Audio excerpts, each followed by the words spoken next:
एडीएमसी मुख्यालय में बजट पेश करने के दौरान हुआ हंगामा। विपक्ष ने जमकर की हाथापाई। मेयर ने इस तरह के बर्ताव को बताया गलत।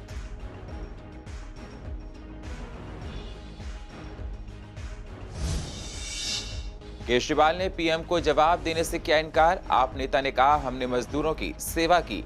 बीजेपी नेता ने कहा केजरीवाल सरकार की नाकामी दिखी।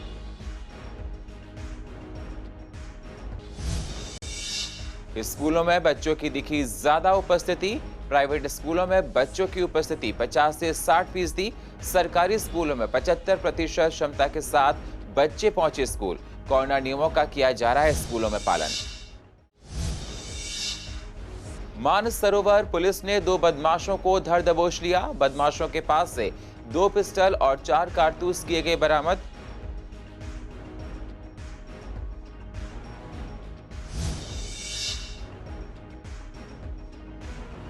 और डीसीजीआई ने स्पुतनिक लाइट को दी मंजूरी। कोवैक्सीन या कोविशील्ड लगवाने के बाद भी ले सकते हैं स्पुतनिक।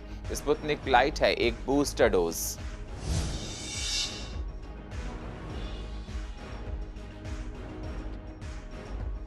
नमस्कार, स्वागत है आप सभी का सीसीएन में। मैं हूं आपके साथ सुनील चौहान। अब होते हैं रूबरू पूर्व दिल्ली की अहम खबरों के साथ। एडीएमसी मुख्यालय में 2021 और 22 और 2022 और 23 का बजट पेश किया गया। बजट पेश करने के दौरान विपक्ष ने हंगामा करना शुरू कर दिया। हंगामा इतना बढ़ गया कि विपक्ष के नेता हाथापाई पर उतर आए और मीटिंग हॉल में रखे खाने के डिब्बे, पानी और चाय के गिलास एक दूसरे के ऊपर फेंकने लगे। मेयर श्याम सुंदर अग्रवाल का कहना है ये बर्ताव गलत है। विपक्ष के इस तरह के बर्ताव पर जनता उनको जवाब देगी और जनता पर इस घटना का असर गलत पड़ेगा। बैठक में जनता के मुद्दे उठाए जाते हैं, लेकिन यहाँ उसके उलट ही हो रहा है। सदन को चलने नहीं देना। आजकल बजट भाषण था, बजट को सुनना था।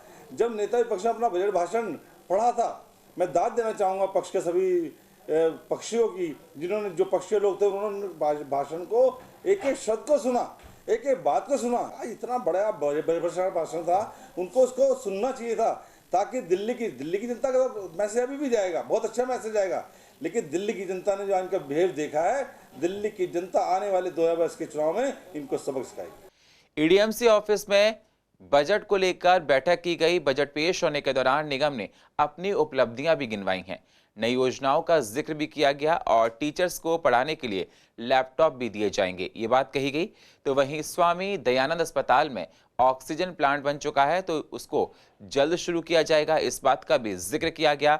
वहीं पूर्व दिल्ली में साफ सफाई के लिए भी कई योजना तैयार की गई हैं, तो पॉल्यूशन पर नियंत्रण का भी जिक्र किया गया है। चाहे घर घर से कूड़ा उठाने की बहुत बड़ी योजना हो, आज दिन में भी कूड़ा उठता है, रात को भी कूड़ा उठता है। अब आपको सड़कों पे कूड़ा पड़ा नहीं दिखाई देता। पहले हमारे लोग जब जाते सड़कों पे जाते थे, जो ट्रक कूड़ा लेके जाते थे, कूड़ा उड़ता था, उनके मुंह पे आता, उनके कपड़ों पे आता, कपड़े गंदे हो जाते थे। आज एक भी कूड़े का कण सड़क पर नहीं गिरता, क्योंकि बंद ट्रक के माध्यम से जाता है। एक ऐतिहासिक काम हुआ है। हमने 4 नए विद्यालय बनाए हैं। जहाँ दिल्ली सरकार के विद्यालय बंद हुए हैं, हमारे 4 नए विद्यालय बने हैं। हमारे यहाँ हर स्कूल का काया पलट हुआ है, क्योंकि हमारे बच्चे ज़्यादा थे, कक्षा रूम कम थे, नए कक्षा रूम बनाए गए हैं। लगभग सभी स्कूलों में नए कक्षा रूम बने हैं। हमारे स्वामी दयानंद ऑक्सीजन प्लांट लगाया गया है, वो 1 मिनट में 1000 टन ऑक्सीजन बनाएगा। बहुत अपने आप में ऐतिहासिक है। देश के पीएम नरेंद्र मोदी ने दिल्ली के सीएम अरविंद केजरीवाल पर आरोप लगाया था कि दिल्ली सरकार की वजह से राज्यों में कोरोना फैला है। कोरोना फैलने के बाद केजरीवाल सरकार ने मजदूरों को पलायन करने पर मजबूर कर दिया था, जिसकी वजह से कई राज्यों में कोरोना फैल गया। अपनी सफाई में केजरीवाल ने कुछ भी जवाब देने से इनकार कर दिया।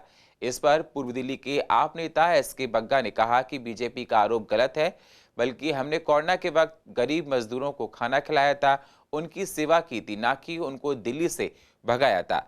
वहीं बीजेपी के नेता महेंद्र आहूजा ने कहा कि केजरीवाल लापरवाही का आरोप केंद्र सरकार पर लगाते रहे हैं। केजरीवाल सरकार की कोरोना काल में नाकामी देखी गई है। देखिएगा, किसी को अरविंद केजरीवाल जी ने, बल्कि जितने भी मजदूर थे सबको खाना खिलाया हम लोगों ने, उनके खाते में पैसे डाले, किसी को नहीं कहा जाने के लिए। जो मजबूर थे, जिनकी कोई मजबूरी होगी गए होंगे, अदरवाइज सीएम की तरफ से, अरविंद केजरीवाल की तरफ से कोई ऐसा ऐलान नहीं था कि आप जाओ। हमने तो रिक्वेस्ट की उनको कि सारे रुकें, और लोग रुके यहाँ पर, और उनको पूरी सहूलतें दी गई।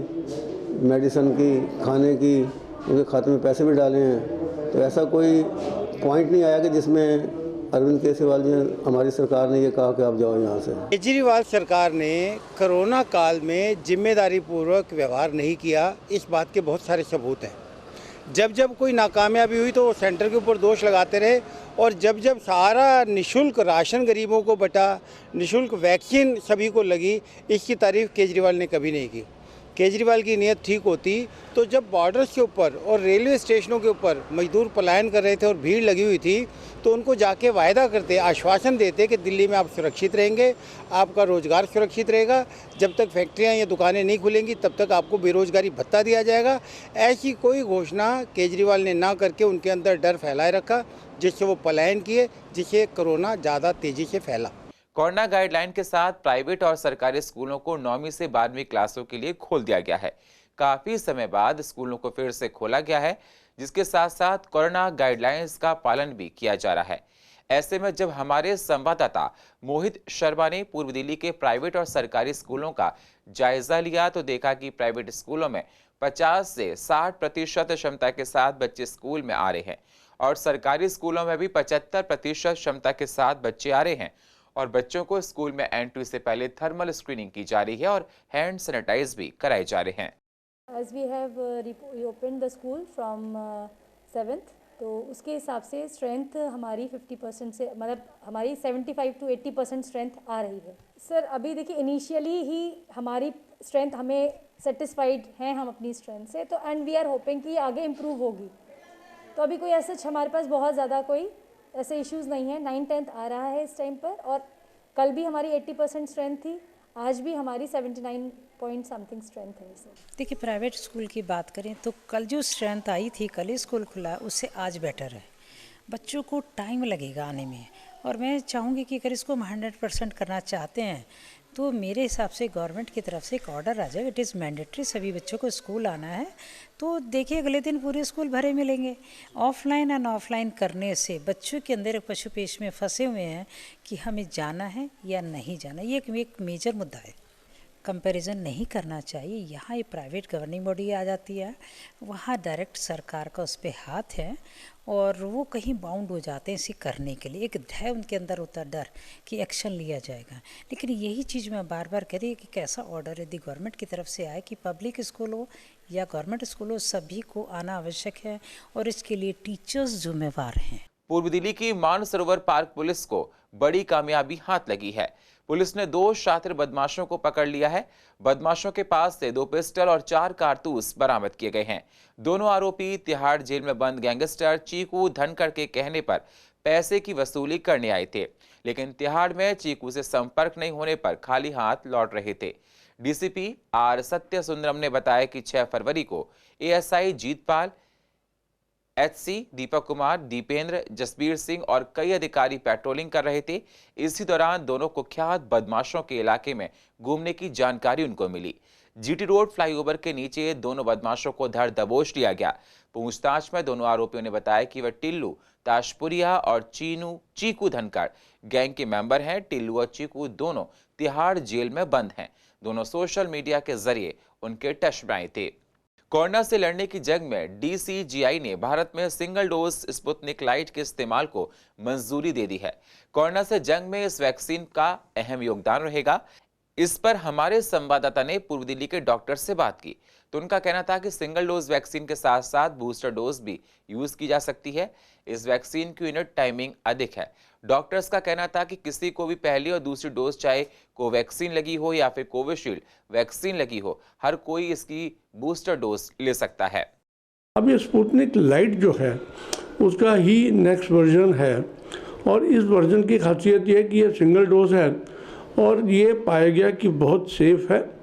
कम से कम 30 देशों के अंदर इसके ऊपर काम हो चुका है, सेफ्टी के ऊपर और इसकी एफिकेसी के ऊपर भी, इसकी सफलता, इसका जो बीमारी को रोकथाम करने का तरीका है वो अच्छा तरीका है और उससे पूरे विश्व के अंदर लोगों ने इसको मान्यता दे रखी है। मान लो कोविशील्ड लगी है या कोवैक्सीन लगी है या आप फाइज़र की वैक्सीन की बात करें, उसकी 2 वैक्सीन के बाद अगर ये लगती है तो ये लंबे समय तक इस बीमारी से रोकथाम करती है, बचाव करती है। दोस्तों, ये जो स्पुतनिक लाइट वैक्सीन जो है वो भारत में अब अप्रूव हुई है। इसके लिए जो है वो बहुत ही अच्छी वाइब्स हैं। मेडिकल फ्रेटर्निटी इसको वेलकम करती है। स्पुतनिक जो है, ये स्पुतनिक लाइट 9वीं वैक्सीन है जो इंडिया में अब जो है अप्रूव हो गई है।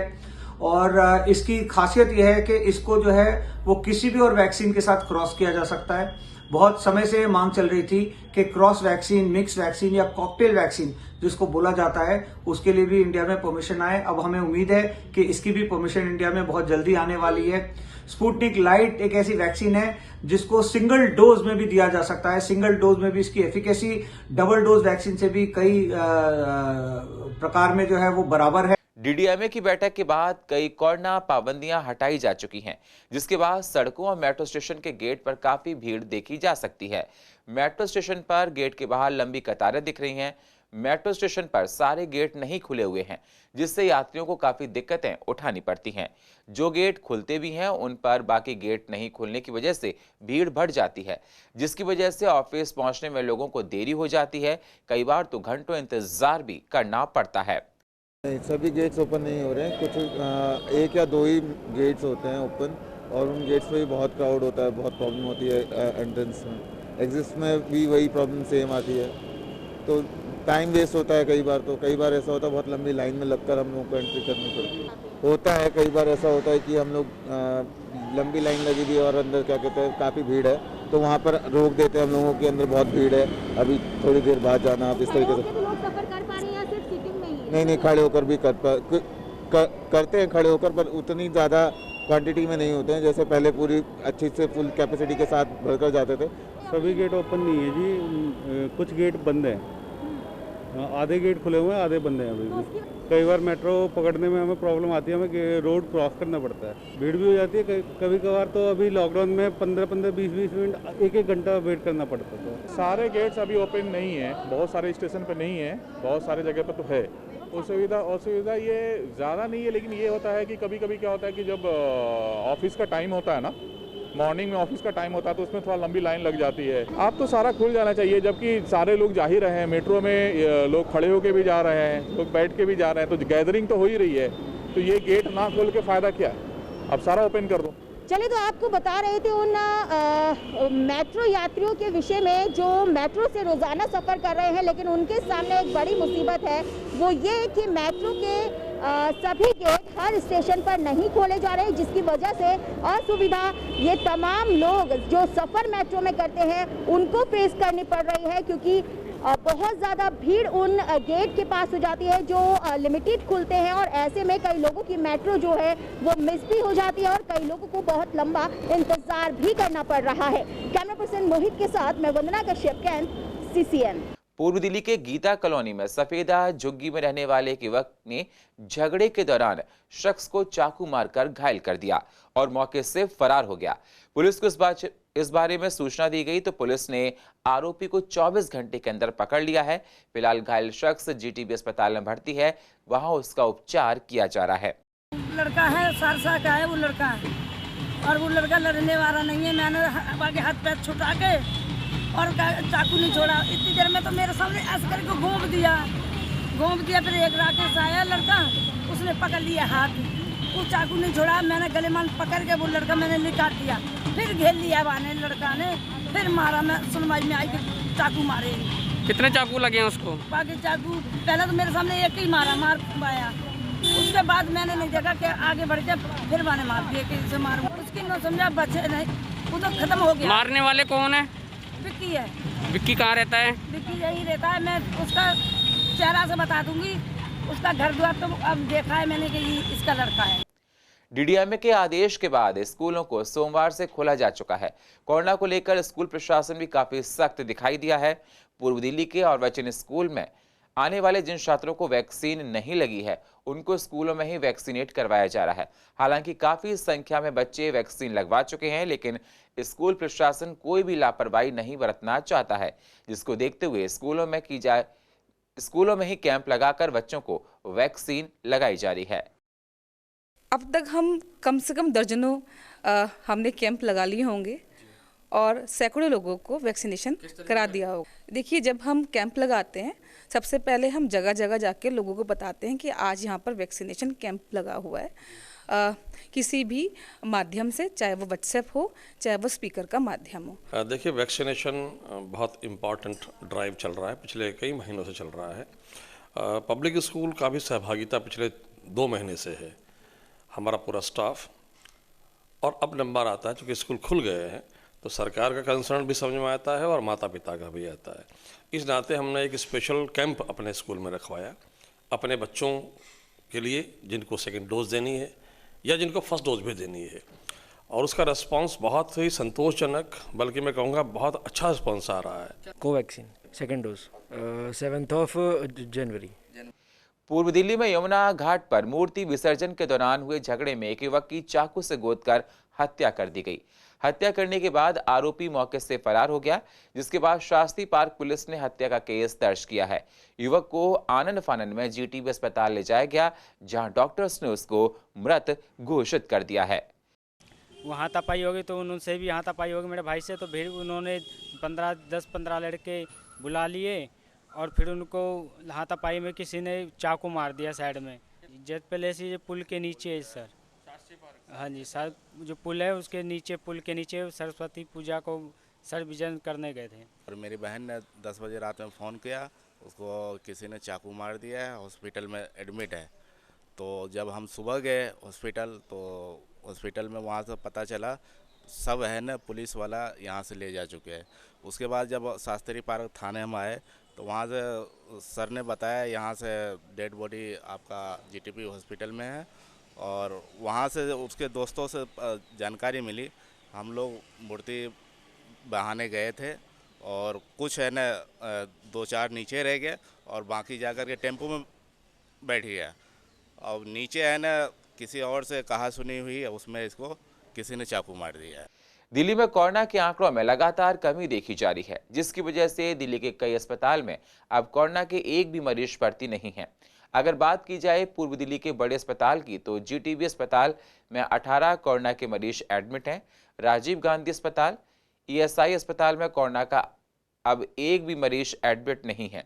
जीटीबी अस्पताल में 750 बेड में 18 बेड पर मरीज हैं, वहीं ईएसआई अस्पताल में 18 बेड पर कोई मरीज नहीं है। वहीं राजीव गांधी अस्पताल की बात की जाए तो 300 बेड पर कोई मरीज नहीं है। पूर्व दिल्ली के प्राइवेट अस्पताल की बात करें तो पूर्व दिल्ली के ज्यादातर प्राइवेट अस्पताल में मरीजों की संख्या 0 है, यहाँ फिर 10 से नीचे हैं। जैसा कि आप ग्राफिक्स के जरिए देख सकते हैं कि श्री राम सिंह अस्पताल में 52 बेड हैं, एक भी मरीज नहीं है। गर्ग अस्पताल में 22 बेड हैं, एक भी मरीज नहीं है। गोयल हॉस्पिटल में 40 बेड हैं, एक भी मरीज नहीं है। सिंगल अस्पताल में 28 बेड हैं, एक भी मरीज नहीं है। कुकरेजा अस्पताल में 20 बेड हैं, एक भी मरीज नहीं है। जीवन अनमोल अस्पताल में 40 बेड हैं, एक भी मरीज नहीं है। मैक्स अस्पताल की बात की जाए तो 160 बेड हैं, 5 मरीज सिर्फ भर्ती हैं।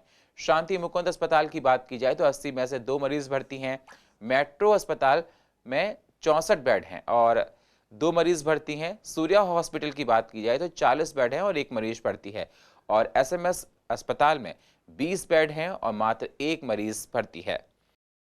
अभी हमारे पास, आप सही कह रहे हैं, लेस देन 10 पेशेंट्स ही हैं एडमिटेड जो हैं, और इतने सीरियस नहीं है कि हम उन्हें वेंटिलेटर पे रखें, बट हाँ उन्हें क्रिटिकल केयर की ज़रूरत है। तो हमारी पूरी कोशिश है, और अभी 3rd वेव में शुक्र मनाते हैं भगवान का कि कोई ऐसी कैजुअलिटी भी नहीं है। हॉस्पिटल पूरी तरह से रेडी है, बिल्कुल रेडी है, और जैसे भी अगर केसेस बढ़ते हैं, कुछ होता है, हम अपनी नॉन कोविड सर्विसेज जो नहीं है इतनी इम्पोर्टेंट, उन्हें हम बंद करके ज़रूर अपनी कोविड सर्विसेज देने के लिए वी आर रेडी 24/7। और पूर्व दिल्ली की अधिक जानकारी के लिए आप यूट्यूब पर जाकर CCN लाइव को सब्सक्राइब करें और फ्रेश अपडेट लेते रहें। और फिलहाल पूर्व दिल्ली खास में इतना ही। बाकी खबरों के लिए आप बने रहिए CCN के साथ। तब तक के लिए नमस्कार।